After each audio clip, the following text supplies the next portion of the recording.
Hello friends, आपका स्वागत है मेरे चैनल पर। इस वीडियो में मैं आपको जो हमारे HTML के टैग्स हैं, सारे के सारे इंपॉर्टेंट टैग्स मैं बताने वाला हूँ। कौन कौन से इंपॉर्टेंट टैग्स हैं जो कि ज़्यादातर यूज होते हैं, वो सारे के सारे टैग्स हम देखने वाले हैं। HTML का हम इंट्रोडक्शन पहले ही देख चुके हैं। अगर वो वाली वीडियो आपने नहीं देखी तो वो वाली वीडियो भी आप जाके देख सकते हैं। HTML के सारे टैग्स देखेंगे। मैंने आपको बता दिया था, जो भी लिखा जाता है HTML के अंदर, जो भी लिखा जाता है वो टैग्स के बीच में ही लिखा जाता है। तो इसके अंदर ना कुछ ओपनिंग और क्लोजिंग टैग होते हैं, जो कि ओपन हुए तो वो क्लोज भी होंगे, और कुछ जो टैग होते हैं ना वो सेल्फ क्लोजिंग भी होते हैं, उनके भी देखेंगे। आगे देखेंगे सारे कौन से सेल्फ क्लोजिंग टैग है, उनको और किस टैग को हमें ओपन करना पड़ेगा और किस टैग को हमें क्लोज करना पड़ेगा, सारे के सारे टैग देखेंगे। और जैसे हमें कोई भी टैग लिखना है ना, तो उनको हमें एंगल ब्रैकेट के बीच में लिखना पड़ता है। जैसे ये टैग ओपन हुआ यहाँ पर, तो ये ओपन हो गया, एंगल ब्रैकेट के बीच में हमने लिख दिया जो भी टैग का नेम होगा। ठीक है, इस तरीके से इसको क्लोज भी करना पड़ेगा एंगल ब्रैकेट बना के। और यहाँ पर ना एक आपको ना फॉरवर्ड स्लैश लगाना पड़ेगा। ठीक है, ये ओपन हुए, यहाँ पर ये ओपन हुआ और यहाँ पर ये जाके क्लोज हो गया। ठीक है, और इनके बीच में जो भी हमारा टैग का नेम होगा वो लिख दिया जाएगा। जो भी हमारा टैग का नेम होगा, HTML टैग होगा तो HTML, कोई और सा टैग होगा, बॉडी टैग होगा तो बॉडी टैग का नेम। और इनको आप क्या भी कह सकते हैं, ये हमारे लेस देन और ग्रेटर देन के सिंबल भी होते हैं। लेस देन और ग्रेटर देन के सिंबल के बीच में ही सब कुछ यहाँ पर लिखा जाता है, जो कि टैग का जो नेम है। और इनके बीच में जो भी हमें कंटेंट लिखना है, जो भी लिखना है वो इनके बीच में लिखा जाता है। ओपन और क्लोजिंग टैग के बीच में जो भी हमें कंटेंट लिखना है ना, वो सारा का सारा लिखा जाता है। जो कुछ भी था मैंने आपको सही तरीके से सब कुछ बता दिया, आपको सब कुछ समझ में भी आ रहा होगा किस तरीके से वर्क होता है। और यहाँ पर कुछ जो होते हैं ना हमारे, वो सेल्फ क्लोजिंग टैग भी होते हैं, जिनको ना हमें क्लोज नहीं करना पड़ता। जैसे कि हमारा इमेज टैग हो गया, वो हमारा सेल्फ क्लोजिंग टैग होता है, उसको हमें क्लोज नहीं करना पड़ता। आगे उन हम टैग्स को भी देखेंगे जो सेल्फ क्लोजिंग रहते हैं, और किन टैग को हमें ओपन करना पड़ता है और क्लोज करना पड़ता है, सब कुछ देखने वाले हैं। वीडियो को पूरा का पूरा देखना, आपको सब कुछ अच्छी तरीके से समझ में आ जाएगा। सारे के सारे HTML के इंपॉर्टेंट टैग्स हम देखने वाले हैं। सब में पहले थ्योरी समझेंगे, फिर हम इसका ना कोड भी करके देखेंगे किस तरीके से वर्क करते हैं। ठीक है, तो यहाँ पर ये हमारे HTML टैग्स हैं। HTML tags are like a building block that help create a web page. तो जो हमारे, इनको सिंपल वर्ड्स में समझते हैं, जो हमारे HTML के टैग होते हैं ना, वो हमारी जो वेबसाइट है उसको स्ट्रक्चर देने में हेल्प करते हैं। जो हमारी वेबसाइट है उनको बनाने में हेल्प करते हैं। उनके अंदर जो भी कंटेंट लिखना, उन सबको लिखने में सब कुछ, और किस तरीके से हमें ना सारा जो कंटेंट है उसको ऑर्गेनाइज करना है और किस प्लेस पर उसे रखना है, सब कुछ ना वो जो हमारे हेल्प करते हैं वो हमारे टैग्स ही होते हैं। ठीक है, यही होता है हमारा टैग्स का काम। और आप पढ़ भी लेते हैं, HTML tag like a building block that help to create a web page. जो हमारे HTML टैग्स होते हैं वो एक बिल्डिंग ब्लॉक की तरह होते हैं, जो कि ना हमारी वेबसाइट को क्रिएट करने में मदद करते हैं। They are use to organise the different part of a web page, जो कि ना हमारे ऑर्गेनाइज वेब पेज का जो भी ना पार्ट है, डिफरेंट पार्ट्स है ना, उनको ऑर्गेनाइज करने में हेल्प करते हैं। और make sure everything in the right place, और जो भी सारी चीजें हैं ना वो सही प्लेस पर होनी चाहिए, सही जगह पर होनी चाहिए, ये भी देखते हैं। तो यही होता है हमारा HTML टैग्स का काम। तो HTML के बारे में मैंने आपको सब कुछ बता दें। ओपनिंग टैग और क्लोजिंग टैग वाले टैग भी होते हैं, और कुछ सेल्फ क्लोजिंग टैग भी होते हैं। तो देखेंगे आगे उनको कौन कौन से टैग होते हैं। तो HTML tags are two types, मैंने पहले ही बता दिया था, जो कि उसी टाइप से पेयर टैग्स। तो यहाँ पर पेयर टैग्स में ओपनिंग और क्लोजिंग टैग दोनों के दोनों होंगे। Pair tag is a combination of two tags. ठीक है, फर्स्ट पॉइंट जो है हमारा, तो दो टैग्स के कॉम्बिनेशन से बनते हैं ओपनिंग और closing, opening tag and closing tag, यहाँ पर लिखा हुआ भी है। सेकेंड पॉइंट में क्या है, the opening tag activates the effect. तो जो ओपनिंग टैग होता है ना वो एक्टिवेट कर देता है इफेक्ट को, and closing tag turns the effect of. और जो हमारा क्लोजिंग टैग होता है ना वो ऑफ कर देता है उस इफेक्ट को। ठीक है, इन्हीं के बीच में जो होता है ना कंटेंट लिखा जाता है, और यहाँ पर ना फॉरवर्ड स्लैश लगा देना, क्लोज करने के लिए यहाँ पर फॉरवर्ड स्लैश लगाया जाता है। ठीक है, यहाँ पर लिखना मैं भूल गया हूँ, तो यहाँ पर फॉरवर्ड स्लैश लगा देना। फॉर एग्जांपल के लिए हमारा HTML टैग हो गया, जो कि रूट एलिमेंट भी होता है, सब में मेन टैग होता है, इसी के अंदर सब कुछ लिखा जाता है। जैसे कि हमारे हेड टैग भी हो गया, बॉडी टैग भी हो गया। ठीक है, यही हो गया हमारा यहाँ पर पेयर टैग्स। और फिर सेकंड क्या है हमारा, सिंगुलर टैग्स।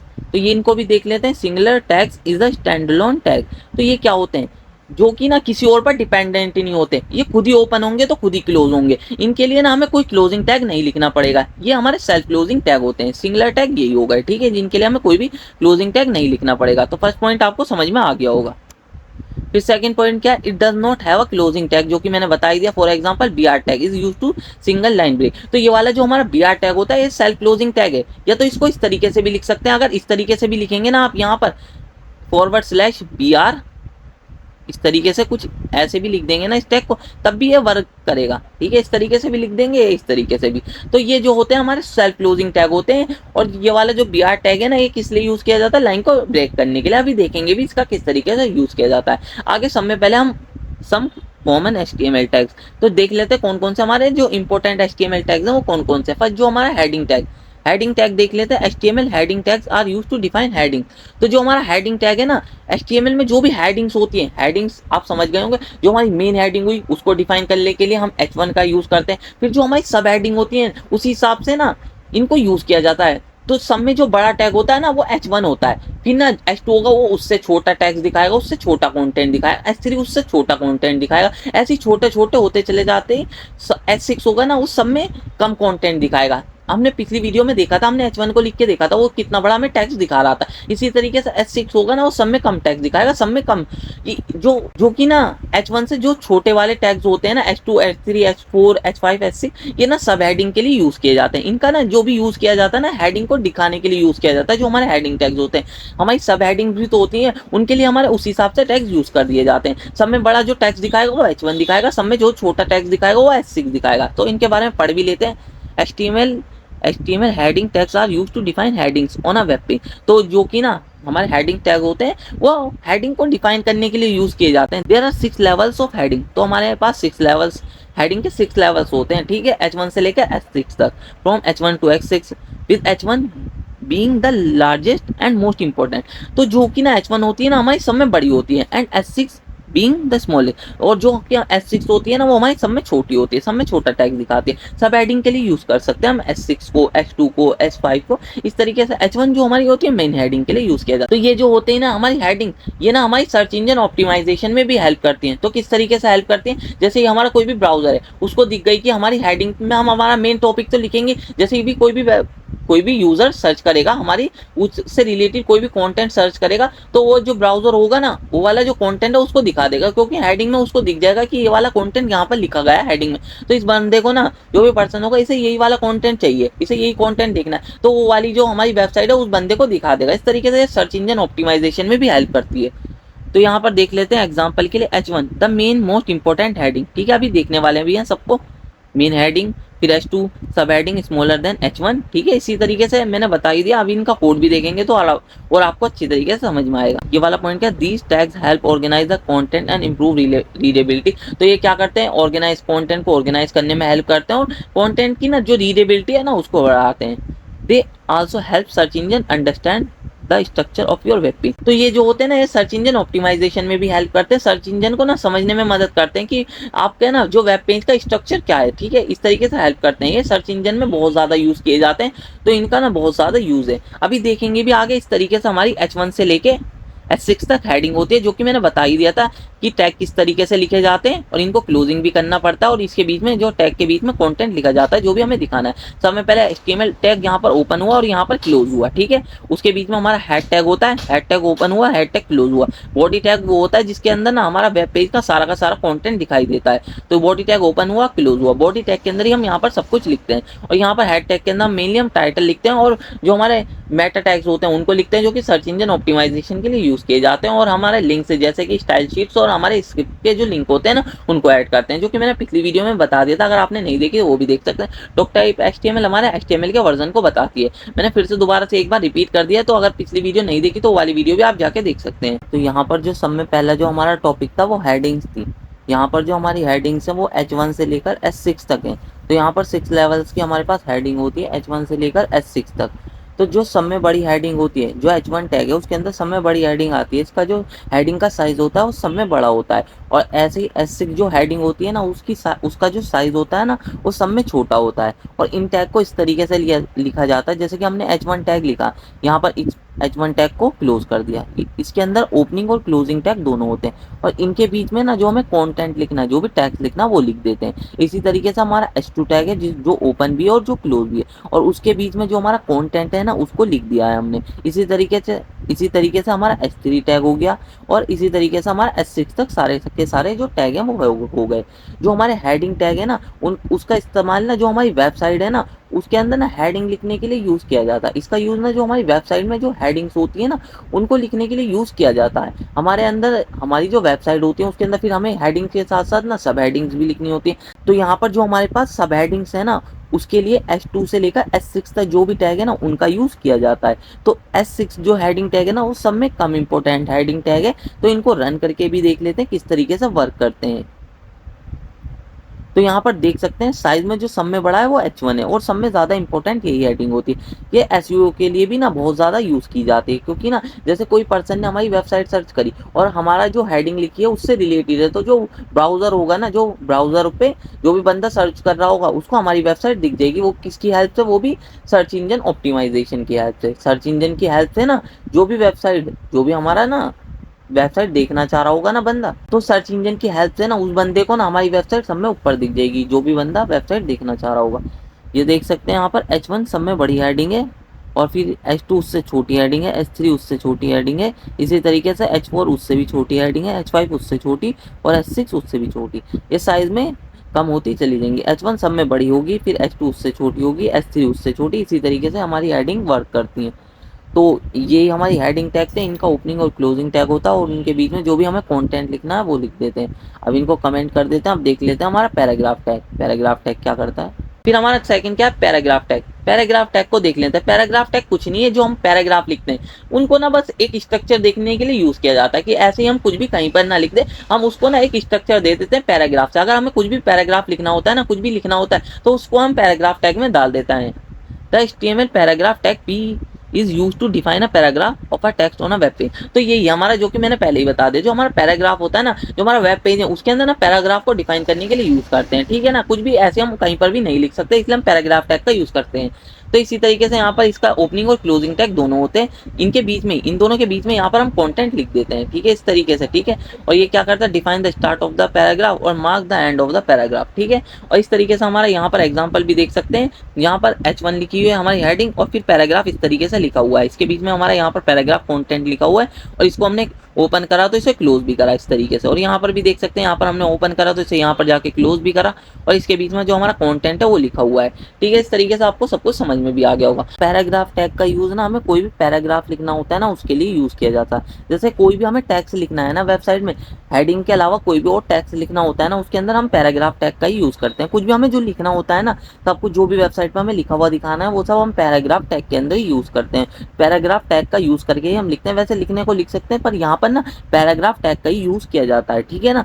तो यहाँ पर इस तरीके से लिखते हैं। इसके अंदर भी ये क्लोजिंग और ओपनिंग टैग दोनों होते हैं। यहाँ पर देख सकते हैं ओपन हुआ और क्लोज हुआ। ऐसे ही नेक्स्ट जो हमारा पैराग्राफ है वो भी ओपन हुआ, वो भी क्लोज हुआ। इस तरीके से इनके बीच में हमें जो भी लिखना है वो टैग लिखना है वो लिख देते हैं। तो इसी तरीके से ये भी लिखा जाता है। इसको भी देख लेते हैं किस तरीके से दिखेगा। तो यहाँ पर इस तरीके से ये दिखेगा पैराग्राफ हमारा। ये जो फर्स्ट पैराग्राफ था वो इस तरीके से दिख रहा है, और सेकंड पैराग्राफ इस तरीके से दिख रहा है, ठीक है। इस तरीके से हमारा पैराग्राफ टैग वर्क करता है। कुछ भी हमें टैग लिखना होता है ना वेबसाइट में, तो उसके लिए हम यहाँ पर पैराग्राफ टैग का यूज करते हैं। तो यही हमारा पैराग्राफ टैग होता है। तो थर्ड जो है हमारा एंकर टैग है। एंकर टैग किसके लिए यूज किया जाता है? किसी भी तरीके के लिंक, किसी भी तरीके का हमें लिंक करना है तो उसको ऐड करने के लिए यूज किया जाता है। जैसे हमें अपनी वेबसाइट में यहाँ पर गूगल का लिंक देना है। देखा भी होगा आपने ना कि हम ना अगर किसी बटन पर टैप करते हैं किसी वेबसाइट में, हम किसी और वेबसाइट में पहुंच जाते हैं, तो वहां पर एंकर टैग का यूज किया जाता है उस लिंक को देने के लिए। तो यहाँ पर ना कुछ भी लिंक करने के लिए यहाँ पर हम एंकर टैग का ही यूज करते हैं।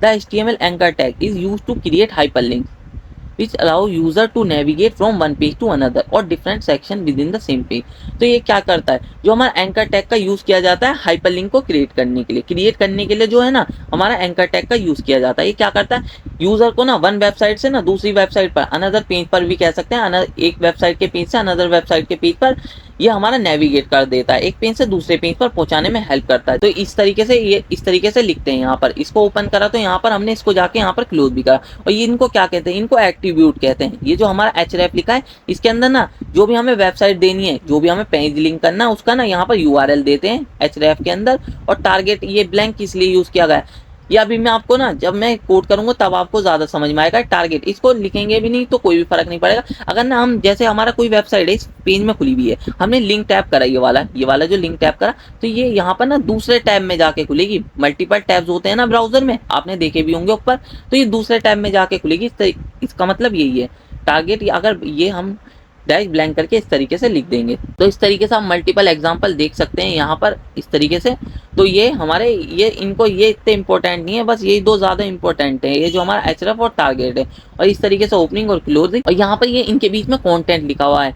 अगर आप इसके ऊपर टैप करेंगे ना तो ये वाला जो हमने लिंक दिया है ना ये खुल जाएगा। ये दिखाने के लिए यहाँ पर कुछ भी दिखाना है, जैसा आपने देखा भी होगा कहीं पे लिखा हुआ भी होता है, उसके ऊपर आप टैप करते हैं तो बैकग्राउंड में कोई और से लिंक पर आप पहुंच जाते हैं, लिंक हमारा बैकग्राउंड में चलता है और ये जो है ना हमें दिखता है, जो हमें ब्राउजर पर जो भी दिखता है ना वो इस तरीके से दिखता है। अभी जब हम ना इसका ना कोड करेंगे और आपको अच्छी तरीके से दिखेगा। तो एंकर टैग का यूज किस लिए किया जाता है? एंकर टैग का यूज ना जो हमें वेबसाइट में लिंक ऐड करने होते हैं ना, ये किसी और वेब पेज को हमारी वेबसाइट में कनेक्ट करना होता है उसके लिए यूज किया जाता है, किसी और वेबसाइट को हमें कनेक्ट करना होता है उसके लिए यूज किया जाता है, या अपने ही पेज में कहीं और पहुंचाना होता है उसके लिए यूज किया जाता है। लिंक क्रिएट करने के लिए बेसिकली हमने इसका यूज किया है। तो यहाँ पर एंकर टैग को इस तरीके से लिखते हैं, ये ओपनिंग टैग हो गया यहाँ पर हमारा, ये क्लोजिंग टैग हो गया, ये भी उसी तरीके। और ये जो ये लिखा हुआ href ये एट्रीब्यूट कहलाता है। एट्रीब्यूट के अंदर ही इसके अंदर ना जो भी हमें वेबसाइट का URL होता है ना वो डालना होता है, जो भी हमें URL लिखते हैं ना वो href के अंदर लिखते हैं, जो कि इसके अंदर एट्रीब्यूट है।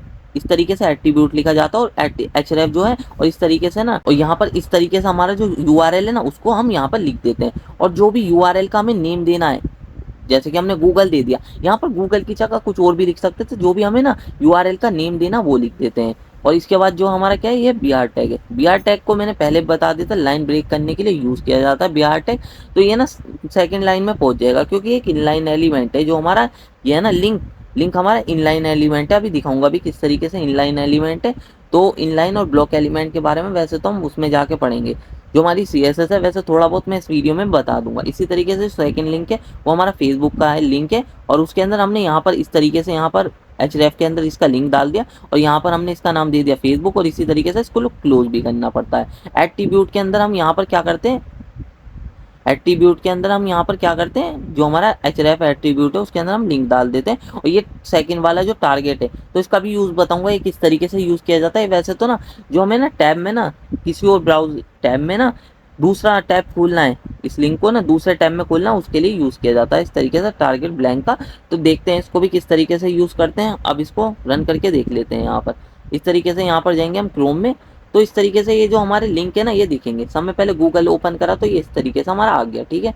फिर उसके बाद जैसे कि हमने फेसबुक करा तो ये देख सकते हैं आप, हमारा जो है ना नेक्स्ट टैब में खुला, क्योंकि यहाँ पर हमने क्या दे रखा था, टारगेट में ब्लैंक दे रखा था, डैश ब्लैंक। तो इस तरीके से जो हमारा ना ये उसमें खुल गया, ठीक है, दूसरे में खुल गया, अंडरस्कोर ब्लैंक दे रखा ना था ना हमने, इस वजह से ये दूसरे टैब में खुल गया, ठीक है। गूगल हमारा उसी टैब में खुलेगा, देख सकते हैं जिसमें था। और ये जो है हमारा नेक्स्ट टैब में खुल रहा है फेसबुक, एक और बार खोलेंगे देख सकते हैं आप, नेक्स्ट टैब में खुल गया। इस तरीके से वर्क करता है। और एक और चीज दिखा देता हूँ यहाँ पर मैं आपको, जो हमारा br टैग है, अगर मैं इसको हटा देता हूँ यहाँ पर देख सकते हैं एक ही लाइन में आ गया, क्योंकि ना ये क्या है, इनलाइन एलिमेंट है। इनलाइन जो एलिमेंट होते हैं वो एक ही लाइन में आ जाते हैं, ठीक है। और जो ब्लॉक एलिमेंट होते हैं वो नेक लाइन से शुरू होते हैं। यहाँ पर हम फिर से br टैग लिख देंगे तो ये देख सकते हैं नेक लाइन में आ गए, ठीक है। इस तरीके से वर्क करते हैं। और लिंक का मैंने किस तरीके से बता दिया। और यहाँ पर ना मैं कुछ और भी लिखना चाहूँ ना वो भी लिख सकता हूँ, जैसे कि मैं कुछ और लिख देता हूँ, ए ही लिख देता हूँ इस तरीके से। यहाँ पर आपको जरूरी नहीं है उसी वेबसाइट का नेम लिखो, लिंक डाल सकते हो आप, कोई सा भी नाम आपकी मर्जी है, कुछ भी लिख सकते हो आप, ठीक है। इस तरीके से वर्क करता है। तो आप इस तरीके से इसको लिख सकते हैं, ठीक है ना। तो इस तरीके से आप यहाँ पर इसका यूज कर सकते हैं एंकर टैग का। कुछ भी लिंक ऐड करना है ना उसको इस तरीके से लिखते हैं हम यहाँ पर। फिर हमारा इमेज टैग, अगर आपको ना कुछ भी इमेज ऐड करनी है, कुछ भी इमेज जो भी ऐड करनी है ना, उसके लिए यहाँ पर हमारा इमेज टैग का यूज किया जाता है, mg इस तरीके से लिखते हैं इसको हम। तो ये यहाँ ये क्या होता है, ये ना हमारा सेल्फ क्लोजिंग टैग होता है, इसको हमें कोई भी क्लोज करने की जरूरत नहीं होती, इस तरीके से हमें लिखना पड़ता है, ठीक है। लास्ट में ना आपको स्लैश लगा देना होता है, इस तरीके से आप लिखेंगे ना तो ये हमारा क्या हो गया, सेल्फ क्लोजिंग टैग हो गया। यहाँ पर इस तरीके से ये वर्क करता है, ठीक है। तो देख भी लेते हैं हम यहाँ पर।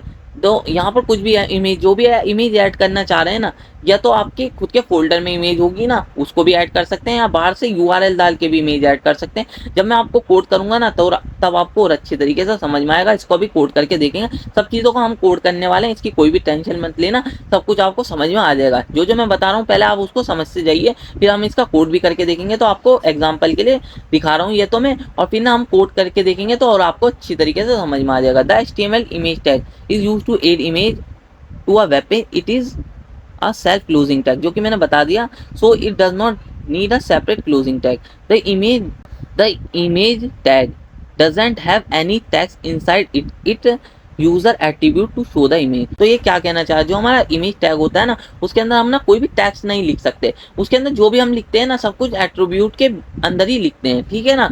अगर जैसे नहीं हमें यहाँ पर देख सकते हैं हमारा इमेज टैग है, इसके अंदर इसे हमने सेल्फ क्लोजिंग टैग है, इसलिए यहाँ पर इस तरीके से हमने यहाँ पर फॉरवर्ड स्लैश लगा दिया। तो यहाँ पर इसके अंदर इसका हम यहाँ पर URL देते हैं, जो भी हमारा इमेज का URL है, और यहाँ पर डिस्क्रिप्शन, ये डिस्क्रिप्शन किस लिए दिया जाता है ना, अगर ये जो इमेज है वो लोड नहीं होती ना तो ये वाला डिस्क्रिप्शन दिखा देते हैं हम, यहाँ पर ये दिख जाता है। तो इसलिए यहाँ पर डिस्क्रिप्शन इस तरीके से ओल्ड जो हमारा एट्रीब्यूट है इसका यूज करके यहाँ पर हम डिस्क्रिप्शन उसके बारे में लिख देते हैं कि किस चीज की इमेज है, ठीक है। इस तरीके से वर्क कर, तो यहाँ पर मैंने बता दिया। इसी तरीके से आप यहाँ पर हमारा इमेज टैग देख सकते हैं जो कि सेल्फ क्लोजिंग टैग है यहाँ पर, और इसके अंदर सोर्स हमारा यहाँ पर यूआरएल दे सकते हैं। यहाँ पर ऑल्ट में जो भी आपको डिस्क्रिप्शन लिखना है इमेज के बारे में वो देख सकते हैं। यहाँ पर विद और हाइट भी दे सकते हैं। वैसे इतने ही बस टैग इंपॉर्टेंट है, आगे के काट भी सकते हो, इतने इंपॉर्टेंट नहीं है। एग्जाम्पल के लिए मैंने समझा दिया बस इतने ही, क्योंकि वैसे भी आपको एग्जाम में लिखे आना है, वहाँ पर आपको ना सब कुछ वैसे भी याद करके जाना है।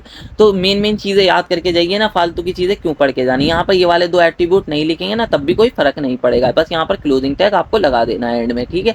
इस तरीके से वर्क करता है। यहाँ पर हमारा पैराग्राफ टैग भी लिखा हुआ है नीचे। इस तरीके से हमारा इमेज टैग वर्क करता है। अगर आपको वीडियो अच्छी लग रही हो तो वीडियो को लाइक और चैनल को सब्सक्राइब कर लीजिए। इमेज टैग का भी यूज देख लेते हैं हम किस तरीके से करते हैं यहाँ पर। तो यहाँ पर इमेज टैग का यूज भी इसी तरीके से करते हैं। ये जो हमारा इमेज टैग है ना ये इनलाइन एलिमेंट है, इनलाइन एलिमेंट है।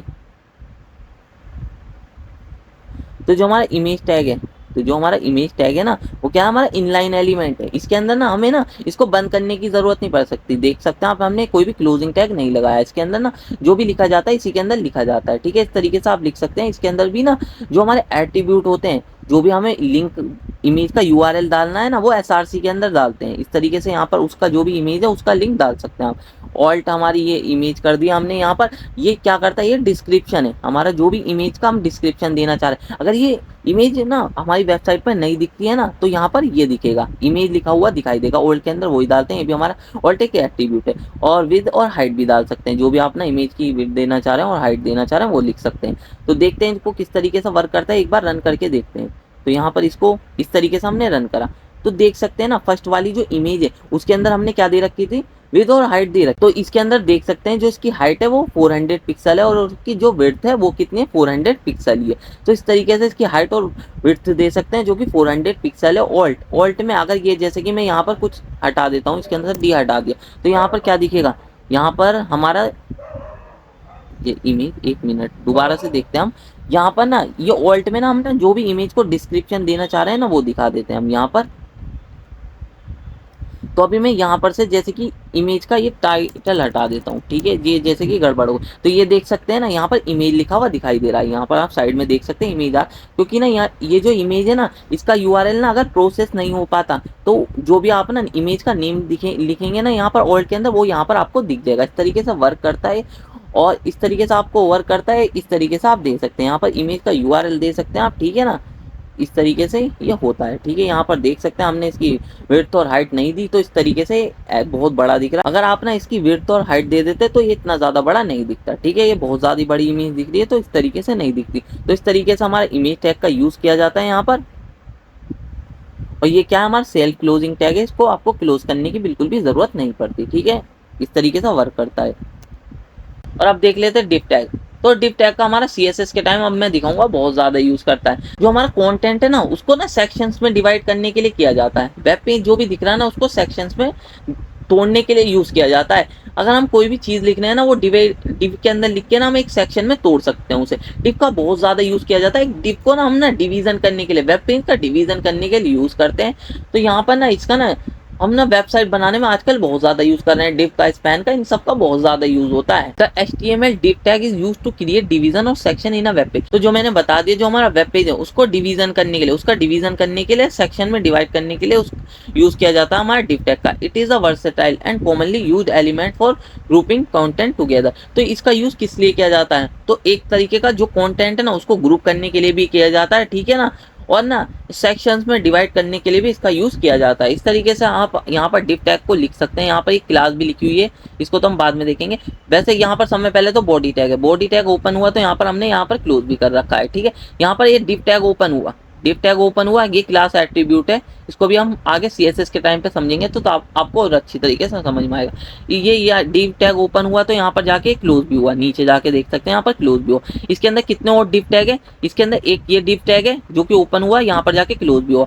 और यहाँ पर एक और डिव टैग है, ये ओपन हुआ तो यहाँ पर जाके क्लोज भी हुआ, ठीक है। इस वाले डिव टैग के अंदर क्या दे रखा है, इन्होंने हेडिंग दे रखी है, ठीक है, वेलकम टू माई वेबसाइट। और यहाँ पर फिर पैराग्राफ है जो कि ना किसी भी डिव के अंदर नहीं है, जो कि हमारा मेन डिव के अंदर है, जो कि मेन डिव के अंदर इतने सारे दीवार हैं, 2 दीवार हैं। तो ये वाला डिव ओपन हुआ, यहाँ पर क्लोज भी हुआ, इसके अंदर क्या फुटर इन्फॉर्मेशन इस तरीके से दिखाते हैं हम यहाँ पर ना। इसके अंदर ये जो पैराग्राफ लिखा हुआ है ना, इसको भी हम एक डिव के अंदर डाल सकते थे। यहाँ पर ये क्या दिखा रहा है, मेन कंटेंट दिखा रहा है। जैसे कि सब में पहला जो पार्ट है ना, इसको हम यहाँ पर जो सब में मेन तो हम पूरी वेबसाइट के लिए क्रिएट कर रहे हैं। यहाँ पर इसको क्लियर करते हैं, दोबारा से समझते हैं एक और बार। तो ये वाला जो मेन कंटेंट है ये पूरी वेबसाइट को कवर कर रहा है। पूरी वेबसाइट पे जो भी आपका ना वेब पेज दिख रहा है, जो भी ब्राउजर दिखा रहा है ना, ब्राउजर पर जितनी भी स्क्रीन है उस सबको ये कवर कर रहा है। ठीक है, वाला डिव हो गया। इसके अंदर 3 सेक्शंस में हम डिवाइड करके मान लेते हैं। यहाँ पर वैसे 2 डिव दे रखे हैं, मैं मान लेता हूँ 3 सेक्शन में हमें डिवाइड करना है। ठीक है, फर्स्ट सेक्शन में हमारा हेडर आ गया, जिसके अंदर हमारा नैव बार हुआ, तो इसके अंदर सारी की सारी हेडर रिलेटेड इन्फॉर्मेशन आ गई। और मेन कंटेंट, मेन जहाँ पर हमें सब कुछ दिखाना होता है। सब में पहले तो आपको एक नैव बार दिखता है, फिर आपको मेन कंटेंट दिखता है, जहाँ पर ना आपको सब कुछ दिखता है जो कि आपसे रिलेटेड होता है, जो कि आपको जैसे कि आप एक सेलिंग वेबसाइट देख लीजिए, यहाँ पर आपको कुछ भी बाई करना है ना, तो वो आपको बीच में ही दिखेगा। ठीक है, समय पहले आपको नैव बार दिखेगा। ठीक है, यहाँ पर इसको भी मान लेते हैं, ये भी एक डिव के अंदर होता, तो यहाँ पर ये डिव के लिए हम यहाँ पर पैराग्राफ को डिव में डाल देते। ठीक है, ये मेन के लिए हो गया। और थर्ड वाला हमारा फुटर के लिए हो गया। यहाँ पर इसको हम फुटर में, जो कि हमारी ना कॉपीराइट रिलेटेड इन्फॉर्मेशन होती है, थोड़े बहुत कॉन्टेक्ट इससे रिलेटेड इन्फॉर्मेशन डालते हैं। तो इस तरीके से इसको सेक्शन में तोड़ने के लिए जो है ना, हमारा डिव का यूज किया जाता है। आजकल बहुत ज्यादा यूज हो रहा है, तो इसका यूज बहुत ज्यादा है, तो इसको इम्पोर्टेंट बहुत ज्यादा समझना, बहुत ही ज्यादा इंपॉर्टेंट है इसको। फिर हमारा जो अगला है वो क्या है, हमारा डिव। डिव को देख लेते हैं। डिव बहुत ज्यादा इंपॉर्टेंट है, सीएसएस के टाइम पे और ज्यादा आपको समझ में आएगा, अभी तो इतना नहीं है, पर कोई बात नहीं, एक बार समझ लीजिए बस क्या करते हैं। जैसे कि डिव है और ये हमारा मेन कंटेनर, हमने कोई भी मेन कंटेनर ले रखा है। ठीक है, हेडर ले रखा है, इसके अंदर ना हमारे 3 डिव ले रखे हैं हमने। ये क्या बताएगा, ये बताएगा ये हमारा जो हेडर, तो आप जो नेविगेशन बार देखते होंगे ना, वो बताएगा। इस तरीके से हम ना, हमारी जो वेबसाइट है ना, वो 3 भागों में डिवाइड रहती है। जो हमारी वेबसाइट होती है ना, वो 3 सेक्शन में डिवाइड रहती है। एक तो नैव बार, जो कि हमारा हेडर होता है, एक मेन कंटेंट जिसके अंदर हम मेन कंटेंट लिखते हैं, एक फुटर होता है जिसके अंदर हम ना सारी कॉपीराइट रिलेटेड इन्फॉर्मेशन लिखते हैं। ठीक है, इस तरीके से हम लिखते हैं। तो उसको ना हम ना डिव की मदद से भी कर सकते हैं। आगे और भी टैग बताऊंगा किस और तरीके से कर सकते हैं। डिव को, ये हमारा मेन कंटेनर हो गया, इसके अंदर हमारा जो हेडर आ गया। तो जो हमारा मेन डिव का कंटेनर होगा ना, जो हमारी मेन जो स्क्रीन की हाइट होगी ना और विड्थ होगी, उसको ना पूरा का पूरा कवर करेगा। हेडर, हमारा हेडर ऊपर वाला एरिया लेगा। मेन कंटेंट में हमारा जो मेन कंटेंट लिखा जाएगा ना वेबसाइट के अंदर, वो लिखा जाएगा। फुटर में जो हमारे कॉपीराइट रिलेटेड इन्फॉर्मेशन है वो लिखी जाएंगी। तो इसको रन करके देख लेते हैं, इस तरीके से वर्क करेगा। अगर इनको ना हम ना स्टाइलिंग करेंगे ना, तो इसको फुटर को हम नीचे पहुंचा देंगे, मेन कंटेंट को हम बीच में रखेंगे और हेडर को हम ऊपर लगा देंगे। तो ये सब स्टाइलिंग की मदद से किया जाता है। तो मैं आपको समझाने के लिए बता रहा हूँ, तो इस तरीके से यूज करते हैं। जब आप सीएसएस पढ़ेंगे ना, और आपको अच्छी तरीके से समझ में आएगा, इस तरीके से नहीं आएगा। पर मैंने बता दिया इस तरीके से हमारा ये जो है ना, डिव को हम यूज करते हैं। डिव का मैंने बेसिकली यूज बता दिया आपको, किस तरीके से हम यूज करते हैं। सारा काम हम डिव और स्पैन इस तरीके के टैग का यूज करके ही करते हैं, जो हम अपनी वेबसाइट बनाते हैं। ठीक है ना, इस तरीके से हम यूज करते। फिर देख लेते हैं स्पैन टैग। स्पैन टैग भी डिव टैग की तरह ही है। इसका भी ना हमारा ना ग्रुप करने के लिए, सेम टाइम के जो एलिमेंट होते हैं ना, उनको ग्रुप करने के लिए यूज किया जाता है। बस ये क्या है, इनलाइन है। ये जो है ना, ये हमारा स्पैन क्या इनलाइन है, ब्लॉक एलिमेंट नहीं है। वो अभी इनलाइन और ब्लॉक के बारे में भी समझेंगे, कोडिंग जब मैं करके दिखाऊंगा ना, और आपको इनलाइन और ब्लॉक के बारे में समझ में आ जाएगा। ये उतना ही जगह लेगा जितने में हम इसको लिख रहे हैं, इससे ज्यादा जगह ये नहीं लेगा। The HTML span tag is the inline element used to group and style the portion of tag other inline element within a document. Unlike the div tag, which is a block level element, the span tag does not start on a new line and only takes up as much width as it is content. तो यहाँ पर span tag का use किस तरीके से किया जाता है। स्पैन टैग का यूज ना हमारा ना, जो हमारा टैग्स होता है उसको ना ग्रुप करने के लिए और उसको स्टाइल करने के लिए यूज किया जाता है। और जो ना अदर टाइप के अदर और इनलाइन एलिमेंट भी होते हैं ना, उनको भी उनकी भी स्टाइलिंग के लिए इस तरीके का इसका यूज किया जाता है। अभी देखेंगे भी किस तरीके से यूज करना है, तब जब मैं आपको कोड करके दिखाऊंगा ना, तब आपको ना डिफरेंस ज्यादा समझ में आएगा डिव और स्पैन में। इस तरीके से आपको नहीं समझ में आएगा। इस तरीके से हम देख सकते हैं, यहाँ पर H1 टैग है, H1 टैग के बीच में यहाँ पर स्पैन टैग लगा हुआ है। स्पैन टैग को ओपन और क्लोज दोनों करना पड़ता है। इस तरीके से हमारा इनलाइन हो गया स्पैन जो है। फिर इसी तरीके से हमारा पैराग्राफ टैग है। पैराग्राफ में भी यहाँ पर देख सकते हैं स्पैन टैग लगाओ। क्लास एट्रीब्यूट है, इसको बाद में समझेंगे सीएसएस के टाइम पे, इसको इतनी टेंशन मत लेना। यहाँ पर इसको नहीं लिखेंगे ना आप, कोई भी फर्क नहीं पड़ेगा। यहाँ पर स्पैन को हमने क्लोज कर रखा है, इसके अंदर एक और स्पैन लगा हुआ है, यहाँ पर क्लास भी लिखी हुई है और यहाँ पर स्पैन को क्लोज कर रखा है। पैराग्राफ के अंदर 2 स्पैन लगे हुए हैं। इस तरीके से ये हमारा स्पैन टैग लगा हुआ है। इसको अभी समझेंगे कोड में किस तरीके से वर्क कर रहा है। ठीक है, तो हमारा नेक्स्ट जो है ना स्पैन है। स्पैन को अब देख लेते हैं स्पैन किस तरीके से वर्क करता है। तो स्पैन को भी देख लेते हैं। यहाँ पर ना आप देख सकते हैं ये जो हमारा स्पैन है, तो यहाँ पर ना ये एक पैराग्राफ है, पैराग्राफ के अंदर स्पैन डाल रखा है। स्पैन क्या है? इनलाइन एलिमेंट है। इनलाइन एलिमेंट क्या होते हैं ना, जो कि उसी लाइन में शुरू हो जाते हैं। अगर ना यहाँ पर कोई और सा होता है एलिमेंट, तो ये जो टेक्स्ट आगे का जा रहा है ना, दिस पार्ट इज रेड, तो ये ना नीचे पहुंच जाता है। और ये स्पैन है तो उसी लाइन में आ जाएगा, ये दूसरी लाइन में नहीं पहुंचते, उसी लाइन में शुरू हो जाते हैं। मतलब सिंपल यही है। स्पैन और डिव का बहुत ज्यादा यूज किया जाता है, तो इनको ध्यान से रखना, बहुत ज्यादा यूज होंगे और आपको और अच्छी तरीके से तब समझ में आएंगे जब हम CSS पढ़ेंगे। मैंने बता दिया बेसिकली क्या यूज है स्पैन का, ठीक है। इस तरीके से हमारा स्पैन का यूज करते हैं हम, इस तरीके से आप यूज कर सकते हैं। फिर हमारा वीडियो टैग को हमारा, अगर हमें कोई भी वीडियो ऐड करनी है ना, कोई भी हमारी जो वेब पेज है उसके अंदर वीडियो ऐड करनी है, तो उसके लिए यहाँ पर वीडियो टैग का यूज किया जाता है। तो वीडियो टैग भी इतना हार्ड नहीं है, वीडियो टैग भी बहुत ही ईजी है। एक बार समझेंगे तो आपको समझ में आ जाएगा, ठीक है। The HTML video tag is used to embed video content in a web page. It allows you to add videos that can be played directly in the browser without needing external video player. You can also provide control like play, pause, volume and full screen option. तो video tag का use ना हमारे web page में ना video जो भी है ना हमारे उसको ऐड करने के लिए किया जाता है। हमें कोई भी ना एक्सटर्नल वीडियो प्लेयर की जरूरत नहीं होती, हम अगर वीडियो टैग का यूज कर लेते हैं वीडियो के लिए। और यहाँ पर ना वीडियो टैग के अंदर ना बहुत सारे ऑप्शन होते हैं, जैसे कि प्ले, पॉज, वॉल्यूम, अप और डाउन करने का हमारा ऑप्शन होता है। यहाँ पर वीडियो को प्ले और पॉज करने का भी ऑप्शन होता है, म्यूट करने का भी ऑप्शन होता है, सारे ऑप्शन होते हैं, फुल स्क्रीन करने का भी ऑप्शन होता है। इस तरीके से हमारा वीडियो टैग वर्क करता है। वीडियो टैग को आप इस तरीके से लिख सकते हैं, दो तरीके से आप लिख सकते हैं, या तो इस तरीके से लिख सकते हैं। वीडियो टैग को यहाँ पर हमने ओपन करा और यहाँ पर हमने क्लोज कर दिया, और ये क्या है, हमने ये एट्रीब्यूट है यहाँ पर विद दे दी, हाइट दे दी और यहाँ पर कंट्रोल्स दे दिए। कंट्रोल्स में बताऊंगा किस तरीके से वर्क करते हैं। जो भी कंट्रोल्स होते हैं जैसे कि पोस्ट, प्ले, वॉल्यूम, इस तरीके कंटेंट वो देने के लिए, इस तरीके के ऑप्शन देने के लिए हम यहाँ पर कंट्रोल्स का यूज करते हैं। और पोस्टर हमारा थंबनेल, अगर हम कोई भी वीडियो को थंबनेल देना चाह रहे हैं ना, तो यहाँ पर उसका लिंक डाल देते हैं हम यहाँ पर। और सोर्स, अब यहाँ पर जैसे हमने अगर मल्टीपल वीडियोज ऐड करनी है ना, तो यहाँ पर ना हम इस तरीके से इसका यूज करते हैं, जैसे कि SRC। यहाँ पर ना हम यहाँ पर वीडियो का लिंक दे देते हैं और टाइप इसको आप ना लिखेंगे भी नहीं ना, कुछ भी फर्क नहीं पड़ेगा, एट्रीब्यूट है। इसको मैं चाह रहा हूँ ना जितना कम लिखे ना उतना ही सही है, क्योंकि ना इतनी चीज़ें आप याद भी नहीं कर सकते, क्योंकि बहुत सारा लिख के आना है आपको। ये टाइप इतना इंपॉर्टेंट नहीं है, ठीक है, इसको छोड़ ही देना, ठीक है। यहाँ पर ना वीडियो का URL देने के लिए इनको सोर्स का हमारा यूज किया जाता है, और यहाँ पर जाके बस इन्हें क्लोज कर देना, ठीक है, इस तरीके से सोर्स को। तो इस तरीके से वर्क करता है। एक तो इस तरीके से वीडियो, और एक वीडियो इस तरीके से हम, अगर हमें सिंगल वीडियो ऐड करनी है तो इस तरीके से भी दे सकते हैं। वीडियो टैग के अंदर यहाँ पर सोर्स दे दिया और यहाँ पर हमने कंट्रोल जितने भी एट्रीब्यूट थे वो दे दिए यहाँ पर, और यहाँ पर इसको क्लोज कर दिया। और ये ऐसे लिख रहा है your browser does not support the video tag. अगर हमारा वीडियो ब्राउजर ना सपोर्ट नहीं करेगा तो ये इस तरीके का टैग दिख सकता है, ठीक है, उसे यहाँ पर। तो इस तरीके से हमारा वीडियो टैग वर्क करता है। तो दोनों तरीके से मैंने बता दिया किस किस तरीके से आप ना वीडियो का लिंक ऐड कर सकते हैं। अभी हम कोड करेंगे ना और आपको अच्छी तरीके से समझ में आएगा वीडियो टैग किस तरीके से वर्क करता है। तो वीडियो टैग को आप दो तरीके से ऐड कर सकते हैं। तो सब में पहला जो वीडियो टैग का ऐड करने का तरीका है वो क्या है, इस तरीके से वीडियो टैग लिखेंगे और ये हमारा वीडियो टैग क्लोज कर देंगे, और इसके अंदर ये एट्रीब्यूट हमने लिख दिया, विड्थ और हाइट लिख दी, जो हम वीडियो की दिखाना चाह रहे हैं कि कितनी बड़ी वीडियो हमारी जो ब्राउजर पर दिखेगी।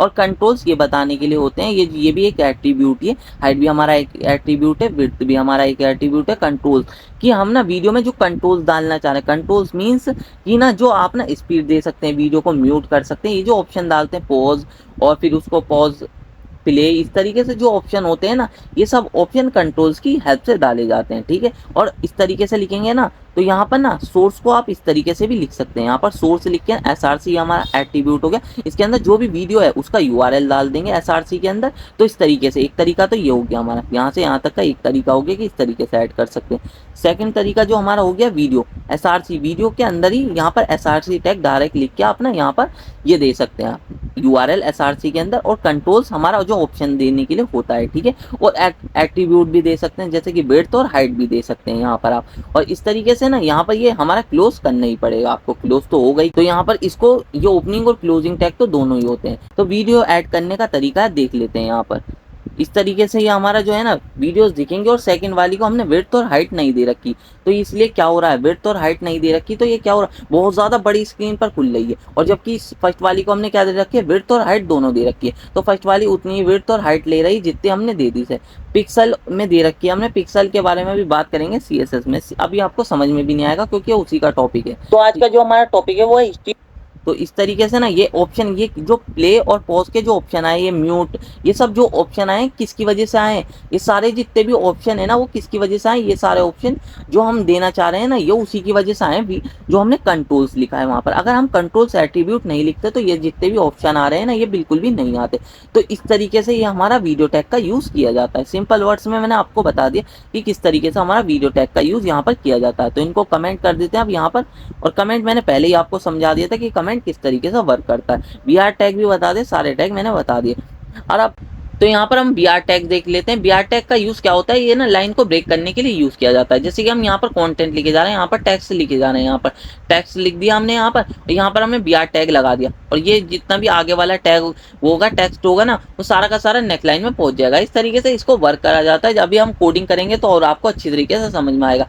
The HTML BR tag creates a line break in the text moving the following content the next line. It's like pressing enter in the text editor and is used to break line without starting a new paragraph. तो पढ़ लेना, इसको इतना hard नहीं है, एक बार पढ़ोगे तो समझ में आ जाएगा। इस तरीके से मैंने पहले ही बता दिया, सिंपल वर्ड में बता दिया। एक लाइन लिख के आ जाना, जो बीआर टैग का यूज है ना वो लाइन को ब्रेक करने के लिए यूज किया जाता है, ठीक है। वो जब भी एग्जामिनर आपको पूरे के पूरे नंबर दे देगा। और यहाँ पर थोड़ा सा एग्जाम्पल दे दो ना, बस यहाँ पर पूरे के पूरे मार्क्स मिल जाएंगे आपको। यहाँ पर इस तरीके से, यहाँ पर मैंने और सब तो पहले ही समझा दिया था। यहाँ पर बीआर टैग, जैसे कि यहाँ पर हमारा पैराग्राफ है, और ये जो यहाँ से आगे का जो भी हमने यहाँ पर बीआर टैग लगा दिया, ये भी क्या होता है, हमारा सेल्फ क्लोजिंग होता है। बीआर टैग जो होता है ना हमारा, वो भी सेल्फ क्लोजिंग होता है। और यहाँ पर हमने, और ये जितना भी आगे का कंटेंट है, this is the second line after line break, तो ये कहाँ पहुंच जाएगा, सेकंड लाइन में पहुंच जाएगा ब्राउजर के ऊपर। अभी कोडिंग करेंगे तो और आपको अच्छी तरीके से समझ में आएगा। फिर हम यहाँ पर देख लेते हैं सबस्क्रिप्ट और सुपरस्क्रिप्ट कौन से, SUP और SUB टैग देख लेते हैं। इनको क्या है, तो HTML सब टैग जो हमारा सबस्क्रिप्ट टैग है and superscript tags are used to format text as a subscript और superscript respectively. These tags are commonly used in mathematics formula, chemical equation. तो किस तरीके से यूज किए जाते हैं, जो हमारा ये ना, जो हमारे सब ये सुपरस्क्रिप्ट टैग है ना, वो किस तरीके से यूज किए जाते हैं। समय पहले देख लेते हैं सबस्क्रिप्ट टैग। तो subscript tag display the text slightly below the normal line of a text is often used for chemical formula और subscript in equation. तो इस किस तरीके से वर्क करता है, जैसे कि मैंने लिख दिया है यहाँ पर हमारा H2O फॉर्मूला है, तो यहाँ पर ना H हमारा आ गया, और फिर हमें ना H2O में ना H नीचे को लिखना पड़ता है। तो यहाँ पर क्या लिख देंगे, अगर हमें कुछ भी टेक्स्ट नीचे करना है ना, तो यहाँ पर क्या कर देते हैं हम, सबस्क्रिप्ट टैग यूज कर देते हैं, जो भी हमें टेक्स्ट नीचे दिखाना होता है। फिर O तो वैसे ही रहेगा। तो ये क्या हो गया हमारा ना, यहाँ पर 2 किस तरीके से पहुंच जाएगा, यहाँ पर नीचे पहुंच जाएगा। इस तरीके से यहाँ पर आपको ना इस तरीके से ये दिखेगा। तो इसी तरीके से हमारा सबस्क्रिप्ट और सुपरस्क्रिप्ट टैग का यूज किया जाता है। तो इसको देख लेना, इस तरीके से वर्क करता है। तो ज्यादा हार्ड नहीं है, थोड़ी बहुत। और जैसे कि सुपरस्क्रिप्ट में क्या होता है, अगर हमें कोई भी टैग्स है ना, टेक्स्ट जो भी है उसको ऊपर पहुंचाना होता है, और यहाँ पर सुपरस्क्रिप्ट टैग्स का यूज किया जाता है। तो यही लिखा है यहाँ पर भी, जैसे कि MC, और यहाँ पर हमें MC के ऊपर ना स्क्वायर लगाना है, तो इसको 2 को हमें ऊपर पहुंचाना है। तो 2 को हमने क्या करा, इसके बीच में लिख दिया सुपरस्क्रिप्ट टैग के। तो यहाँ पर ये क्या पहुंच जाएगा, इस तरीके से पहुंच जाएगा। इस तरीके से वर्क करता है। तो यहाँ पर ये हमारा इस तरीके से आप एग्जाम्पल लिख के आएंगे तो पूरे के पूरे मार्क्स मिल जाएंगे आपको। अभी कोडिंग करेंगे तो और आपको अच्छी तरीके से समझ में आएगा। अब जो है ना सुपरस्क्रिप्ट और सबस्क्रिप्ट जो टैग है ना, उनको भी देख लेते हैं यहाँ पर, वो किस तरीके से यहाँ पर वर्क कर रहे हैं। तो सुपरस्क्रिप्ट और सबस्क्रिप्ट टैग को देख लेते हैं। तो यहाँ पर किस तरीके से वर्क कर रहे हैं, यहाँ पर आप पैराग्राफ, जो फर्स्ट पैराग्राफ है उसके अंदर ना, जैसे हमें कोई भी टेक्स्ट है ना वो ऊपर की साइड लेके जाना है।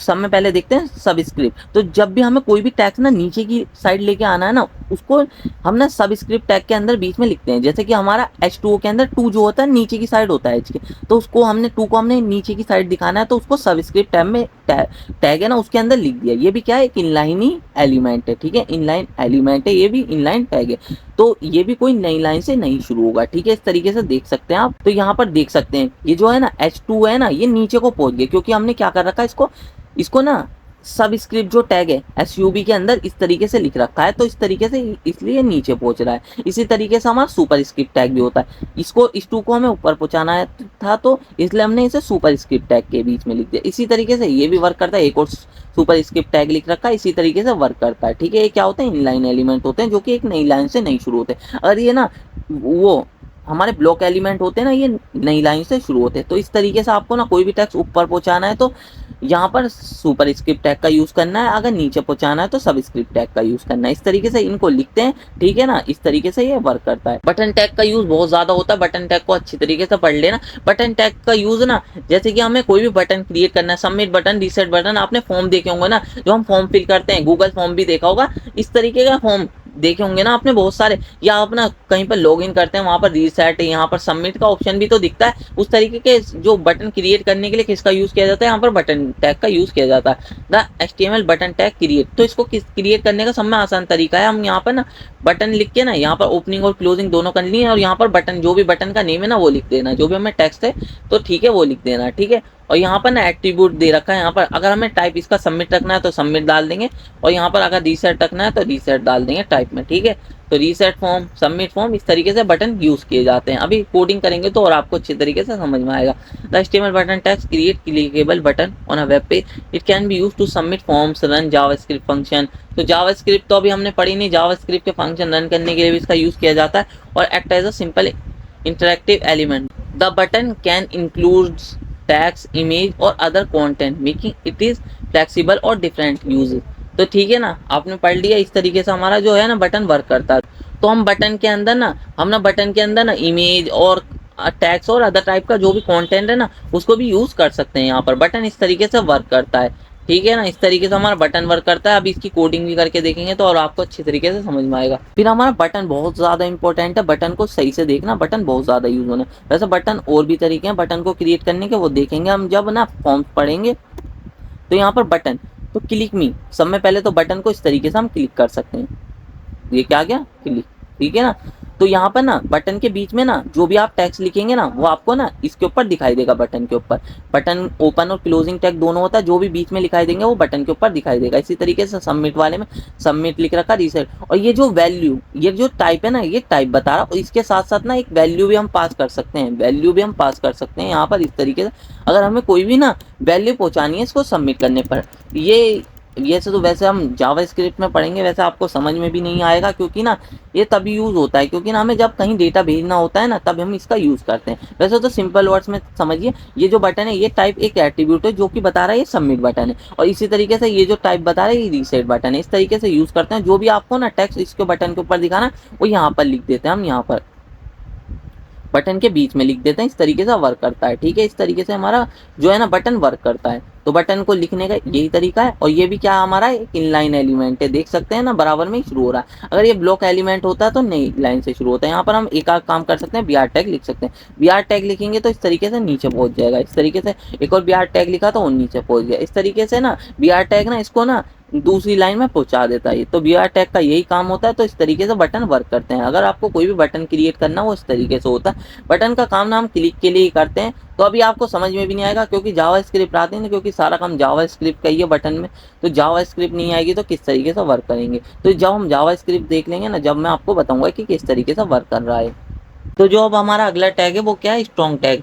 तो स्ट्रॉन्ग टैग का यूज किस लिए किया जाता है, जो हमारा टेक्स्ट होता है ना उसको बोल्ड करने के लिए, और जो टेक्स्ट की जो इंपॉर्टेंस है ना उसको दिखाने के लिए किया जाता है। ये ना ये बताता है कि ना ये वाला जो हमारा टेक्स्ट है ना वो इंपॉर्टेंट है, और उसको बोल्ड भी कर देता है। यही लिखा है इस पॉइंट में, indicates the text is of strong importance by default it usually displays the tags in bold. तो यही लिखा है यहाँ पर। जो हमारा इसको स्ट्रॉन्ग टैग को इस तरीके से लिखते हैं, यहाँ पर ओपन और क्लोज टैग है, और इसके बीच में यहाँ पर सब कुछ लिखा जाता है जो भी हमें टेक्स्ट लिखना है, ठीक है। और एम्फेसाइज टैग का क्या है, ये इटैलिक करने के लिए यूज किया जाता है इसका यूज। तो यही लिखा है यहाँ पर, इस तरीके से इसको लिखते हैं EM, और यहाँ पर इसको क्लोज भी कर देंगे, और इसके बीच में यहाँ पर हम टेक्स्ट लिख देंगे, ठीक है। और इसी तरीके से हमारा बोल्ड या स्ट्रॉन्ग टैग का दोनों का यही काम है, बोल्ड करना। पर ये जो हमारा स्ट्रॉन्ग टैग है ना ये इंपॉर्टेंस भी बताता है टेक्स्ट की, पर ये ना एडिशनल कोई भी ना जो हमारा बोल्ड टैग है ये इंपॉर्टेंस नहीं बताता। वैसे तो बोल्ड ही दिखता है यहाँ पर। वैसे भी हम ना सारी स्टाइलिंग इनकी मदद से वैसे भी नहीं करते आजकल, तो हम सारी स्टाइलिंग जो है CSS की मदद से ही करते हैं। यहाँ पर मैं बिल्कुल भी स्टाइलिंग जो है ना यहाँ पर HTML की मदद से कुछ नहीं करता, ना टेक्स्ट को बोल्ड करता, ना मैं कुछ और करता। मैं सारा जो काम करता हूँ वो CSS की मदद से ही करता हूँ, ठीक है। इस तरीके से यहाँ पर नहीं इसका काम कुछ होता, ये तो बस बोल्ड करने के लिए पहले यूज किए जाते थे। ये यहाँ पर जो टेक्स्ट ये सब यूज किए जाते हैं, अब कुछ भी यूज नहीं किया जाता। वैसे बोल्ड टैग का मैंने जो कि बता दिया, बोल्ड करने के लिए यूज किया जाता है, उसको इस तरीके से लिखा जाता है। बी टैग के अंदर यहाँ पर इस तरीके से इसको ओपन और यहाँ पर जाके क्लोज हो जाएगा और इसके बीच में टेक्स्ट लिखा जाएगा। ठीक है, अगला देख लेते हैं। अगला जो हमारा इटैलिक टैग, तो इटैलिक करना है तो यहाँ पर एम्फेसाइज टैग का भी यूज कर सकते हो या इटैलिक टैग का भी यूज कर सकते हो। इटैलिक टैग के बीच में इस तरीके से लिखा जाता है, ये भी इटैलिक करने के काम में आता है। अभी देखेंगे कोडिंग करके तो और आपको अच्छी तरीके से समझ में आएगा। फिर अगला क्या हमारा अंडरलाइन टैग, तो ये क्या करता है, अंडरलाइन जो भी हमें ना कोई भी टेक्स्ट है ना उसे अंडरलाइन करना है तो उसके लिए यूज किया जाता है। ऐसे जैसे कि इस टेक्स्ट के नीचे हमें कोई भी अंडरलाइन लानी है ना तो उसके लिए यूज किया जाता है। उसको इसको इस तरीके से लिखते हैं, यहाँ पर यू टैग को ओपन करो और क्लोज कर दो, उसके बीच में जो भी टेक्स्ट चाहिए ना वो लिख देंगे हम यहाँ पर, तो ये भी अंडरलाइन द टेक्स्ट। तो इस तरीके से इन सब का यूज होता है। देख लिया हमें, बहुत इजी तरीके से मैं समझा भी दूंगा, अभी कोडिंग भी करेंगे तो आपको अच्छी तरीके से समझ में आ जाएगा। फिर हमारे जो टैग हैं, ये सारे के सारे टैग एक साथ देख लेते हैं। ये जितने भी टैग हैं इनको देखते हैं किस तरीके से वर्क कर रहे हैं। यहाँ पर ये सारे के सारे जो टैग हैं देख लेते हैं। ये जो जितने भी ये सारे के सारे इनलाइन है, तो इनको पहले इनके अंदर ना br टैग ऐड कर लेते हैं सबके सब में इस तरीके से। वैसे तो मैं एक साथ भी क्रिएट कर सकता था इनको, तो वैसे हमने कर लिया इस तरीके से। तो अगर आपको ना कोई भी टैक्स ना बोल्ड करना है तो उसके लिए स्ट्रॉन्ग टैग का यूज कर सकते हैं। स्ट्रॉन्ग टैग में ना बीच में आपको वो टैग लिखना पड़ेगा जो भी आपको बोल्ड करना है। स्ट्रॉन्ग टैग इस तरीके से लिखते हैं, सब में पहले ओपनिंग और क्लोजिंग टैग है, ठीक है ना, तो वो बोल्ड हो गया और ये इंपॉर्टेंस भी बताता है। ठीक है, एम्फेसाइज, इसको अगर किसी भी टैक्स को ना इटैलिक करना है तो ईएम टैग का यूज कर सकते हैं। क्या हो गया, इटैलिक हो गया। सेकंड वाला जो हमारा टैक्स है वो इटैलिक हो गया। br टैग का यूज भी बोल्ड करने के लिए किया जाता है, पर ये इंपॉर्टेंस को नहीं बताता, जबकि ना जो हमारा स्ट्रॉन्ग टैग है ये इंपॉर्टेंस को भी बताता है। ठीक है, ये भी बोल्ड, वैसे इतना डिफरेंस है नहीं ना, हम इनका यूज करते हैं, हम तो सारा काम सीएसएस से करते हैं। तो यहाँ पर इटैलिक का यूज यहाँ पर ये देख सकते हैं, एम्फेसाइज और इटैलिक टैग का दोनों का यूज है, इटैलिक करने के लिए यूज किया जाता है। और अंडरलाइन, जैसे कि हमें कोई भी टेक्स्ट के नीचे अंडरलाइन लानी है तो यहाँ पर यू टैग का यूज करते हैं। तो ये पता होना चाहिए, बस यही था हमारे जो टैक्स थे और ये इतने ही हमारे टैग थे जो कि ना टैक्स पर वर्क करते हैं। तो इस तरीके से हमारे सारे टैग हो गए, ठीक है ना, यही हमारे थोड़े बहुत टैग थे इंपॉर्टेंट से। फिर हमारा नैव टैग बहुत ज़्यादा इंपॉर्टेंट है। जैसे कि मैंने अभी बताया था डिव टैग, एक हमने डिव को मेन कंटेनर बना लिया था कि वो ना जितनी भी स्क्रीन की विड्थ है वो सारी की सारी ले रहा था, इस तरीके से मान सकते हैं। जैसे कि हमने एक कंटेनर बना लिया था डिव नाम का, वो सारी की सारी उसके अंदर एक हमने नैव बना लेंगे, डिव के नाम से ही एक नैव बना लेंगे डिव, और एक डिव मैन बना लेंगे और एक डिव बना लेंगे यहाँ पर हम फुटर। तो इस तरीके से भी कर सकते हैं या हम अलग अलग करके भी कर सकते हैं। जैसे कि हमने एक नैव बार बना लिया, यहाँ पर एक हमने डिव बनाया, मेन कंटेनर बनाया, उसके अंदर ये हम इस तरीके से डिव को नैव ना बना के यहाँ पर नैव टैग का यूज कर सकते हैं। जो आप वेबसाइट में देखते होंगे जो आपको नैव बार दिखता होगा तो उसके अंदर यहाँ पर नैव टैग का यूज कर सकते हैं। तो ये थोड़ा ना एसईओ के लिए फ्रेंडली होता है, सर्च इंजन ऑप्टिमाइजेशन के लिए ना ये सही होता है। ठीक है, इस तरीके से नैव टैग के अंदर ना हम जो भी नैव बार में चीजें दिखानी है वो सब लिख देते हैं। जैसे कि यहाँ पर नैव टैग ओपन हुआ और क्लोज हुआ, इसके अंदर क्या है, अनऑर्डर लिस्ट है, अभी लिस्ट के बारे में भी देखेंगे हम।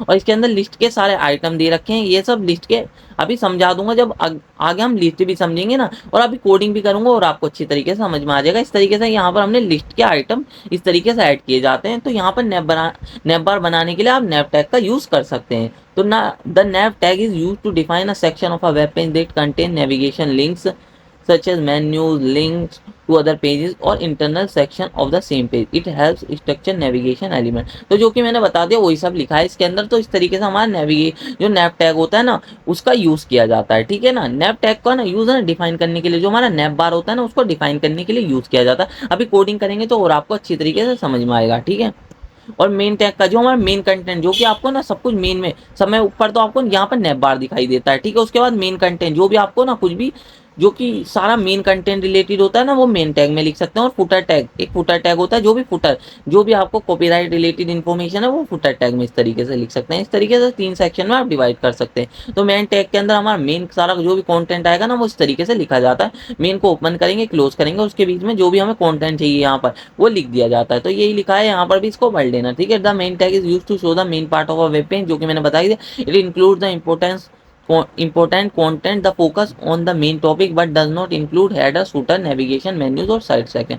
जो कि मैंने बता दिया क्या करता है ये ना, हेडर फुटर जो हमारे नेविगेशन जो सेक्शन होते हैं उन सबको ऐड नहीं करता, और जो भी हमारे साइड वाले सेक्शन होते हैं, जो हमारे साइड सेक्शन होते हैं उनको भी ऐड नहीं करता है। जो भी मेन कंटेंट होता है ना उन सबको ही अपने अंदर ऐड करता है। ठीक है, तो मैंने बता ही दिया ये क्या क्या करता है। ये ना हमारे जो हमारा नेविगेशन बार होता है वो इसके अंदर नहीं आता, जो फुटर होता है वो इसके अंदर नहीं आता, जो हमारे साइड बार्स होते हैं वो भी इसके अंदर नहीं आते, और कुछ और सेक्शन भी हो सकते हैं जो कि ना बहुत सारे जो अलग सेक्शन होते हैं वो भी इसके अंदर नहीं आते, इसके अंदर सारा ना जो मेन कंटेंट है वही लिखा जाता है।